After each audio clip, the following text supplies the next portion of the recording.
So welcome everyone. I'm Barbara Gustafson with Discover Next Step. I'm a leadership development and brain health coach. And today I have a guest that I'm thrilled to introduce you to, and I know you'll quickly understand why. So a little bit about her before I have her share. Fallon Jordan has been a devoted brain health educator and collaborator with ACI for about 8 years. And she's Dr. Amen's appointed super coach, which I think is an awesome title. And so Fallon nurtures all our brain health coaches worldwide, including those enrolled in their courses as well as longtime affiliates. And she also provides one-on-one support, which I think is amazing just because teaching is one thing, but then when you need that additional support. And so she does group webinars with fellow brain health warriors. And upon, the brain health coaching course completion, she also helps professionals implement it into their practice, whether it be counseling, family medicine, integrative work, personal training, education. And so she helps coordinate referrals to grow brain health community as well. And for fun, she loves being outdoors, reading, and do-it-yourself projects. So welcome, Fallon. We're so excited to have you here. Thank you so much. This is such an honor. This is Yes. anyone's ever asked me to do something like this. So. Wow. So can you tell us maybe a little do-it-yourself project that you've been working on or something you recently completed? So I'm also a decluttering and organization specialist. So I really believe that our home is meant to be a save-in and just really, really important. So I've kind of slowly incorporated things into my house. So I've had like empty spots in my house for a while, but I actually now have things that I want and my house looks exactly the way that I want it. But it took several weekends of Goodwill shopping and trying different paint colors and different fabrics. But furniture is my passion just on the side. So recently I've been going out and just looking for different pieces. I have friends I'm actually going to see today that just extended on their house. So they need a lot more furniture to fill some of their extra bedrooms. So they kind of gave me ideas of what they want. And so I've just been kind of going out on the weekends and trying to find some pieces to fix for them. Oh, wow. I wish you lived closer. So tell us where you're located. So I live in Atlanta. I've been in Atlanta for about 12 years. I joke that I feel like I was meant to live here because I love the heat. I love the city. I love the mountains. I love, 4.5 hour drive to the beach isn't bad, but I'm from Maine and there definitely are parts of me that still kind of just stay, I say Mainer, maniac, whatever you like to use, where I really like the simple life. I like, my ideal day or evening is just hanging out with my friends outside, just having, a nice glass of wine and like sitting around a fire, just talking about our week with our animals. So that part has always been really close to my heart. And then just being able to appreciate how many beautiful days we do have in Atlanta, because winters in Maine were really harsh, and that's a lot of some of the struggles that we'll end up talking about later today. I just never really felt like I fit there. And some of my longstanding friends actually joke that they stopped me when we were walking down the street on our way to breakfast because they never heard me say the word hate before. Because they're like, what did you say? I'm like, I hate snow. And like, I've never heard you say that. And I'm like, yeah, because there isn't really anything else that I hate other than snow. So it was just kind of an interesting journey finding my way down here, and all the reasons behind it. Because I did live most of my life in Maine. I went to school in Maine, etc. But I've been so happy here. And I was actually working in the Atlanta Amen Clinic's location for 7.5 years. And we'll definitely get to that story in a little bit. But now I'm working from home, which, you asked me a year ago, I probably would have had like a massive and panic attack. I would have been just like totally thrown for a loop. And just throughout the course of the new position being remote and then 2 weeks later, COVID happening, it's been the most amazing thing. So I'm just super physically, environmentally where I am right now. Good. That's so interesting. So if you can tell us a little bit more about you and what led you into going into the field that you're in and working at the Amen Clinic. Absolutely. So going way back, my mother had epilepsy. So she would just have these spells where she would kind of space out and she looked like she was going to be sick. And because she was medicated, we were just told, just let her ride it out. Like, it'll be over. She'll be fine. So I always kind of knew, even as a young girl, like my mom has a brain problem, and then, you know, personality traits and all of that that can go along with that. There's definitely another reason that I'm like into organization and decluttering, because my parents are like very orderly. I don't think they've ever been late for anything in their entire lives. So I just kind of grew up in that environment. So just kind of had that resonating for a really long time. And then I graduated at 17 and actually went to college at 17 just because of my September birthday. And with the undiagnosed ADHD, you're socially 2 years before your peers. So now knowing all of that and looking back on all of the horrible decisions that I made, one of them was just kind of going to college and not really knowing what I wanted, where I wanted to go, changed my major multiple times. And then I just kind of landed on psychology. I'm like, well, I like studying human behavior. I like knowing that there's ways that we can help people. But if you look at my transcript, it's like AAA, CCC, because of the things that I was learning and the way that I was learning it. The classes I was getting a C in, it just didn't make sense to me. Like, you have depression because you're going through a life change doesn't necessarily mean you have to go on an antidepressant. What does that mean? Why aren't we looking at the brain? Why aren't we actually seeing what's really going on with people? So that's always just kind of been there. So when I finally graduated after 5 years of college, so it took me a while, I just kind of floundered around. You know, I was like, I'm going to move to Atlanta. I'm going to start this new life. And so I just started bartending, which was awesome because I met some amazing people that are now in the medical professional field with me. So we've kind of grown together. But that was just kind of how I was living. And I was like, at some point, maybe I'll do something. But the only interview that I ever went to, I literally ran out crying because the people there were so sick and they weren't getting help. And I could just tell that they were in so much pain, and there wasn't really anything we were doing except keeping them inside medicated with other people that are struggling being medicated. It just never made any sense to me. And I didn't really know anything because I'd never heard of Dr. Amen before.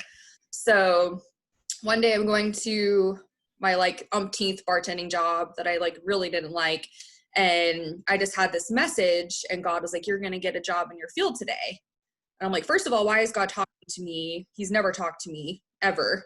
Second, what does that mean? I don't have a field. Like, I don't really get psychology and psychiatry the way that we practice it, considering I don't want to be a therapist. That was never anything, because I didn't want to go do more school because school was so hard for me. So I go on Craigslist and it's like patient care coordinator. And I was like, that's a cute title. And I clicked on it and it's like Amen Clinics. Like, we're a holistic brain health clinic where we help people that have mental health struggles. We need someone to help our doctors. And I was like, this is cool. So I had the phone interview and then I had the in-person interview, and I started pretty much 2 days later. And I was thrown into it. And that was it. I mean, we have Dr. Amen's videos playing in the waiting room, and I just could not get enough. I watched all of them. I read all of his books. I went and did the brain health coaching course, again, only with a bachelor's degree. Most people that take this course are successful coaches like yourself, or therapists, or physicians, chiropractors, whatever. And I was like, I just want to know all this stuff because this is so cool. This is the answer to every question I've had about everything. You know, why is this person in front of me in the grocery store acting superior? Why are they being rude? There's so many they could be acting that way. And it's not just your experience. It could be your biomedical issues that are linked to your brain. So decreased function from a car accident, low vitamin D because you've never actually measured it, and you don't know that 90% of Americans are deficient in vitamin D. So just all of those things. And I just kind of soaked that up. And then I started moving my way up in the company because I really just I was just thirsty for more knowledge. And I feel like the best knowledge that we can ever obtain is from other people.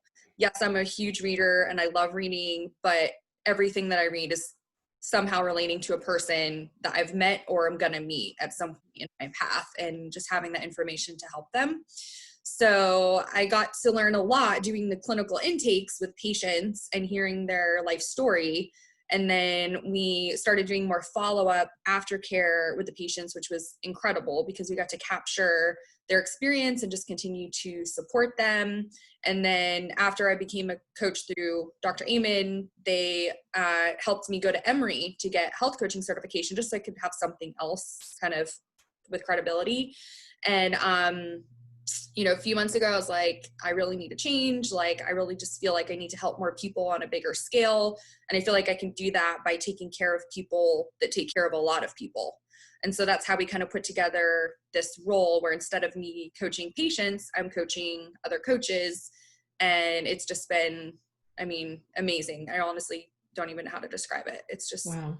everything I've ever wanted. Yeah. And one of the things, like when we were talking a few weeks ago and we're getting to know each other, one of the things that I found very profound, besides the passion that you have for this, we had some similar background. Like we both had parents who had some brain disorders. We both have our learning challenges, some of them identical.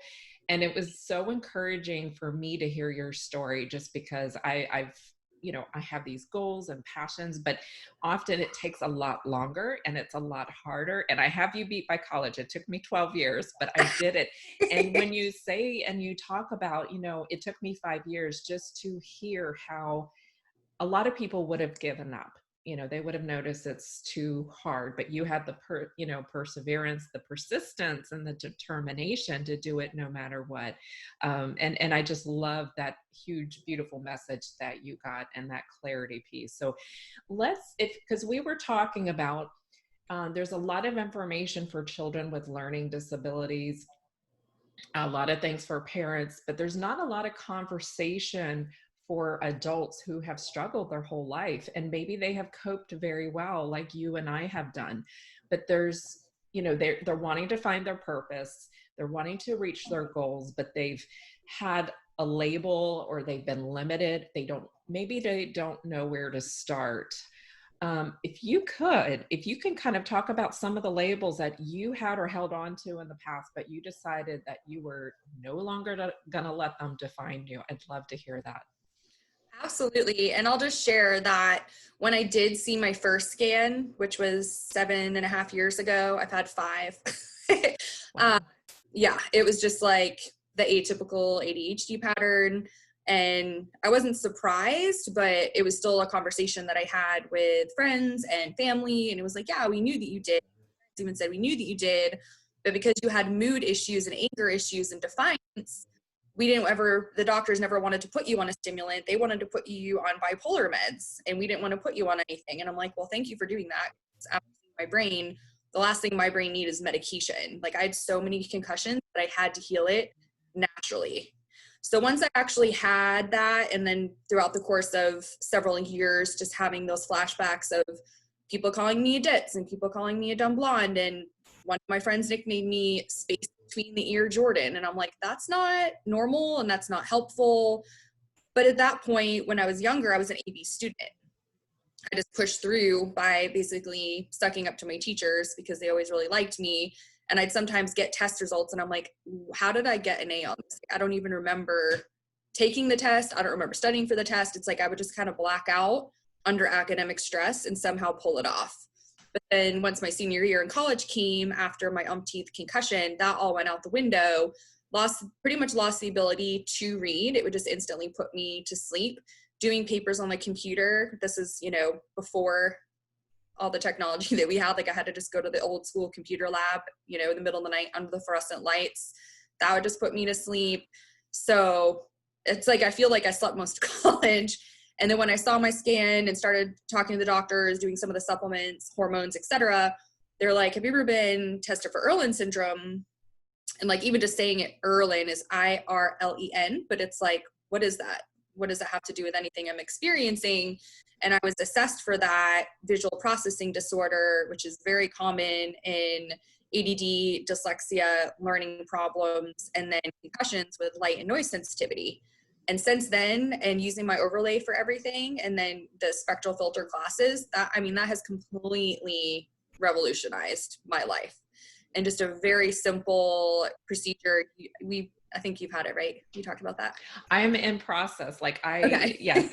So I'm still learning so much from you about this. Yeah. So, dumb, ditz, quitter, lazy, just the fact that I literally couldn't actually stay awake to study, all of those things have just always kind of been there.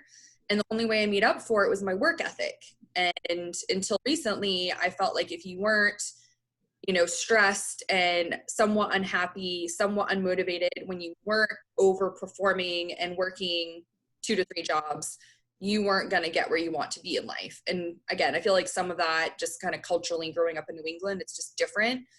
But I just had this revelation. I'm like, you know what? I'm going to not think that. Like, I'm good at the things that I'm good at. I know what my strengths are.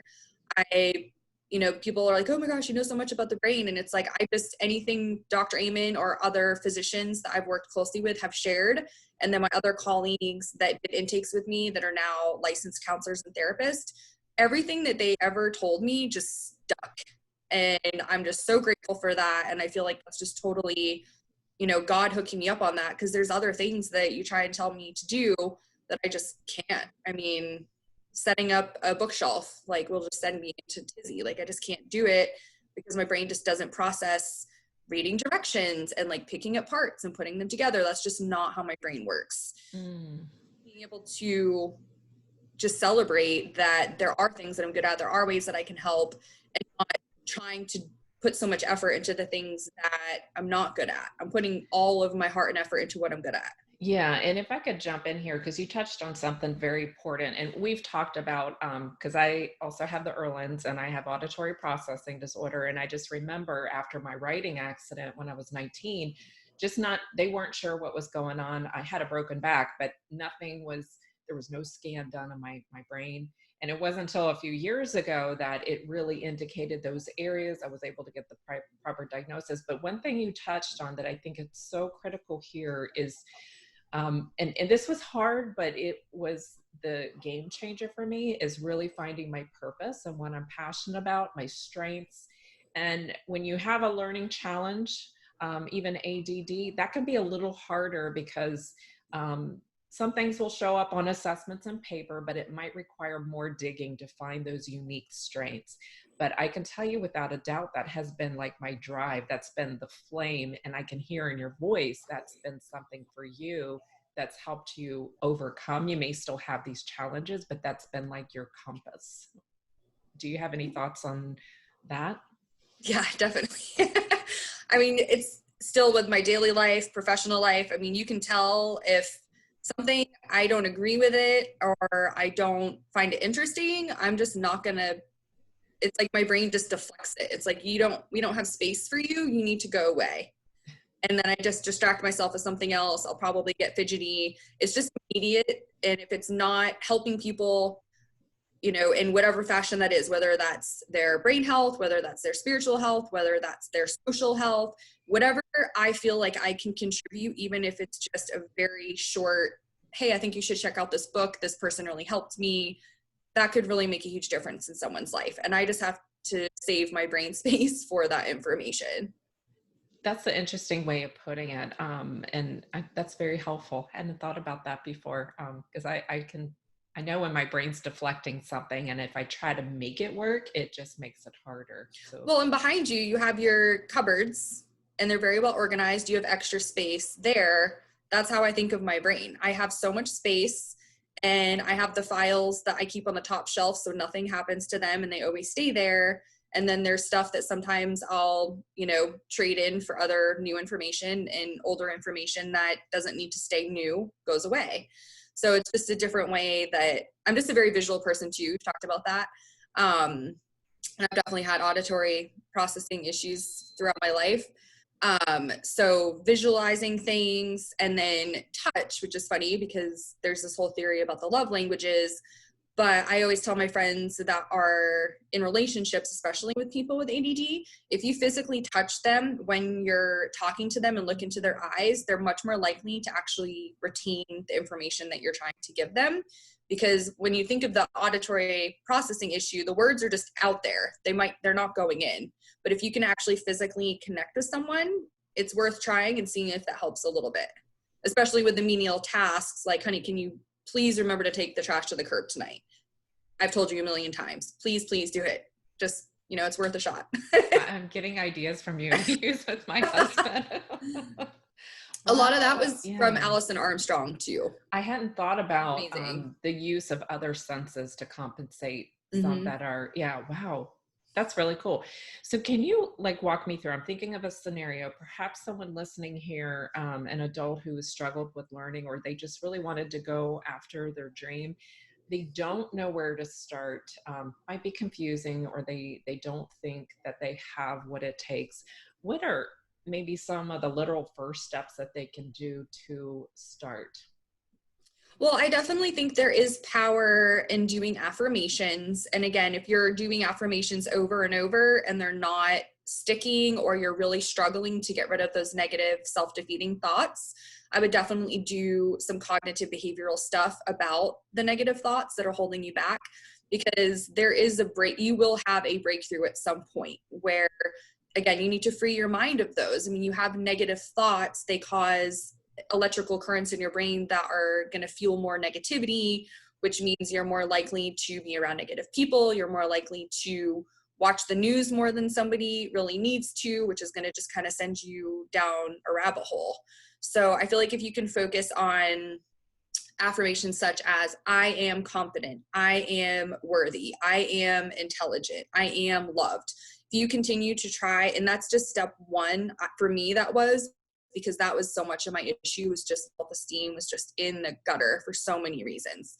And when I saw my scans, it verified that like the emotional trauma that I've had in my life is impacting my brain from being able to learn and retain things. So I really had to kind of go down and do that really deep work so that my brain was changing and welcoming more positive thoughts, welcoming more positive routines. And that includes me being able to read something and understand it and celebrate, hey, you know what? Like, that would have been really hard for me a year ago, 2 years ago. But because I know that I'm smart and I know that I can do whatever I set my mind to, it's going to happen. So one of the things I used to tell myself, it was negative. I didn't say I was stupid, but I used to say I'm not smart.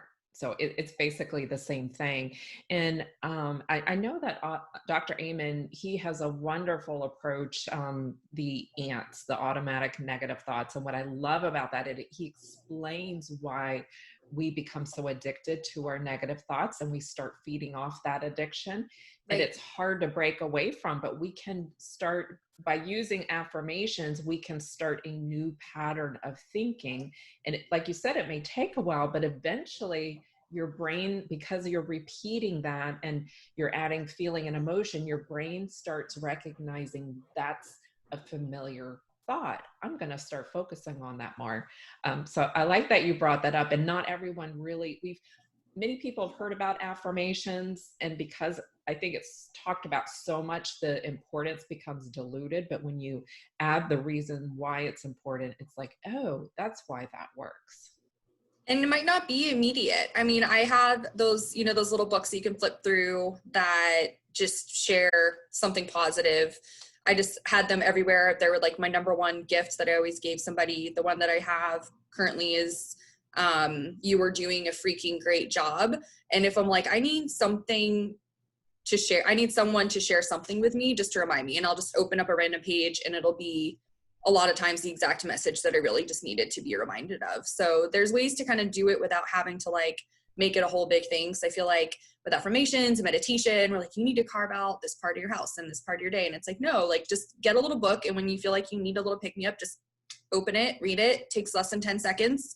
If you do that multiple times a week for a few months, it's going to cause those brain changes. I mean, your brain, I think it's like right here, if this isn't working, you won't be able to experience joy. And how are you going to be able to learn and feel good about yourself if you physically can't experience joy? Yeah, and I think that's another key thing. Your brain is learning. You can't expect it to catch on overnight. And I think sometimes when people say affirmations don't work, it's because they haven't stuck with it long enough to experience the good effects of it. Right. Yeah. Wow. And I love that affirmation. You are doing a freaking great job. That's a great one. It's a little book. Okay. I'm trying to think. It's a Wow. famous, she's a famous motivational spiritual speaker. I can't think of her name right now, but she has a line of those books that are super cute. And then if you really are noticing that the automatic negative thoughts are coming up, I would definitely look into Dr. Amen's ants, because he makes it so scientific, right? I mean, our brains for a very, very long amount of time have been programmed to be negative and fearful because we were, having to hunt for our food and protect our children. And like our husband would go out to get us food and we don't know if he's going to come back. So we would have to come. We're still recovering from all of that trauma of just surviving. We're not used to surviving with so many wonderful tools. with so many other people and living as long as we have. So there is unfortunately a severe biological reason why we're programmed to have these negative thoughts. But Dr. Amen just breaks it down so simply. Like, you're thinking this thought, look at this list. Which of these ants, which species of ant are you experiencing? Okay, cool. You're experiencing the always. Things are always going to be this way. Things are never going to be better for me. There's a cognitive behavioral exercise that you can do online on the Brain Fit Life app, or you can do just old school pen and paper. I like to do it. I think there's a lot of power in writing. That's why journaling is so helpful. And it's literally walking it through just like you would if you were with a counselor, and you're like, wow, like that was so simple. But yeah, I could have gone into a complete OCD depression episode if I didn't stop myself and say, you know what, this is a dumb thought. I need to talk through it with myself. Mm. And some of the things that you're mentioning are very simple. I like simple. One of the most freeing phrases when I heard from Dr. Amen is, you're not stuck with the brain you have. Because when you start getting answers to why things aren't working, it can be very overwhelming. And you think this is such a mountain to, get across, or climb. What can I do? And I love his approach. And you're talking about too, starting small, and starting with affirmations, starting with journaling and learning, and coming with a mindset of curiosity. Because if we, it's one thing to want to get better, but if we're not willing to be curious and go deep, we'll only get so far. So being open to doing something different. I love that. Do you have any other favorite books that people might want to know about that maybe could help them with either learning, brain focus, memory, that sort of thing? So there's a few books that are kind of my go-tos when I'm struggling in whatever area that happens to be. Pretty much anything by Marianne Williamson. A Return to Love is definitely my favorite. The Dynamic Laws of Prosperity was a really good one for me that helped me kind of get over my money issue, like my money anxiety of I'm always going to be, behind. I'm always going to live paycheck to paycheck. And that book really transformed for me. And that was the most recent one that I read. And, knock on wood, my financial life is definitely a lot better than it's ever been in the past. And then just books that just kind of speak to you. I feel like with the blessings of the internet, like you can kind of find people on social media, be like, oh, they seem like they kind of have some cool stuff going on. I wonder if they wrote a book. And then Danielle Laporte, we talked about last time. I just absolutely love her. Her Fire Starter sessions was what helped me celebrate my strengths and just give 100% of my focus on that. And just being super honest and upfront in a non-victim way. This is what I'm not good at. And I have these conversations with my team, and they're just, it's unbelievable how supportive and sweet they are. Like even these videos, I'm like, I don't know how to post this later. I'm going to need your help, especially if you want it on a different platform. You figure that out and I'll do the video and the content. And they're like, absolutely no problem. And, sending me something to review on an Excel sheet. I'm like, hey guys, like this is going to be a struggle for me. Like, can I convert it to Microsoft Word and put the email feedback in there? Like, absolutely no problem. So it's really just being willing to speak up. And before the clinic, and then very exacerbated while at the clinic, I really realized like how bad my conflict avoidance was. Like so much of my substance abuse was because I didn't want to feel awkward in certain situations. And especially when it involved money, like, hey, we're going to go out to dinner tonight. You want to come? And I'm like, oh, like I kind of can't because I don't have the money. Like just even like having to say that was so hard. And then most of the time I'm like, oh, I got you. Like just pay me back when you can. No problem. So I've always had support, but I still had this weird anxiety of just not being able to have a healthy conversation about money and anything else that is extremely important, like going to your classes. That the conflict avoidance with that was really bad. If I missed like one test, I'd be like, oh my God, the professor knows that I'm not coming anymore. Like I should just not go anymore because he already doesn't like me. Like I would just go through this whole thing instead of having a simple conversation with them.